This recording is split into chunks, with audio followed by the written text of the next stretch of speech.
តោះអ្នកណាគេខ្លះដែលញ៉ាំទៀបជារៀងរាល់ឆ្នាំជារៀងរាល់ថ្ងៃប៉ុន្តែអត់ទាន់ដឹងទេថាទៀបរបស់ខ្មែរយើងមានប៉ុន្មានប្រភេទហើយប្រភេទទាំងអស់នោះគេហៅថាទៀបបែបម៉េចចឹងណាចឹងថ្ងៃហ្នឹងគឺខ្ញុំនឹងមករៀបរាប់ពីប្រភេទទៀបហើយទៀបបងប្អូនទាំងអស់គ្នាក៏មានអត្ថប្រយោជន៍សម្រាប់សុខភាពរបស់មនុស្សយើងជាច្រើនផងដែរអញ្ចឹងបើសិនជាបងប្អូនចង់ដឹងថាទៀបអាចជួយដល់សុខភាពរបស់មនុស្សយើងអ្វីខ្លះបងប្អូនអាចចូលទៅ search មើលនៅក្នុង YouTube ឬមួយក៏ Google ក៏បានដែរហើយវីដេអូនេះខ្ញុំក៏កំពុងតែបង្ហាញទៀបមួយប្រភេទដែលខ្មែរយើងពេញនិយមញ៉ាំ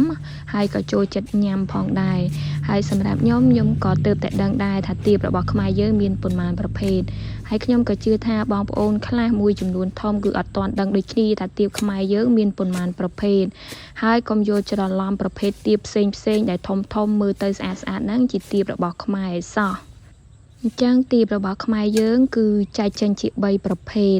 ទៀបរបស់ខ្មែរយើងមាន3ប្រភេទទី1គឺគេហៅថាទៀបបាយឬក៏ទៀបសាច់ជ្រាយហើយទៀបមួយប្រភេទហ្នឹងសាច់របស់វាគឺងាយនឹងរលុះមែនតែនបងប្អូន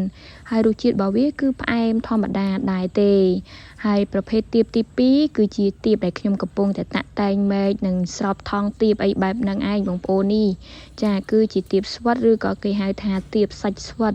ទៀបមួយប្រភេទនេះគឺខ្មែរយើងពេញនិយមញ៉ាំខ្លាំងមែនតែនប៉ុន្តែបងប្អូនខ្លះក៏អត់ទាន់ដឹងដែរថាទៀបមួយប្រភេទនេះគេហៅទៀបស្វិតខ្ញុំអត់និយាយចំពោះបងប្អូនដែលដឹងហើយនោះទេអញ្ចឹងបងប្អូនដែលអត់ទាន់ដឹងថាទៀបមានប៉ុន្មានប្រភេទកុំភ្លេចខមមិនខាងក្រោមវីដេអូនេះផង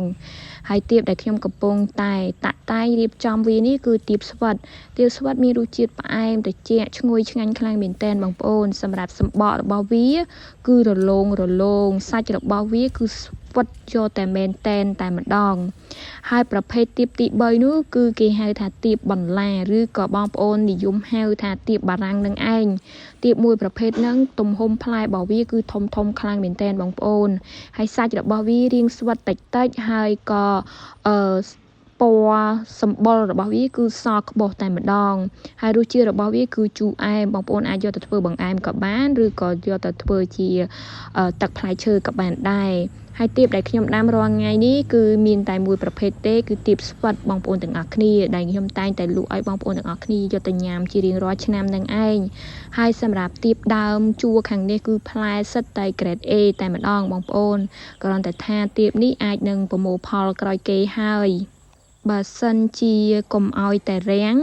ទៀបនេះអាចនឹងចាប់ផ្ដើមមានលក់ខ្លះហើយបងប្អូនទាំងអស់គ្នាប៉ុន្តែ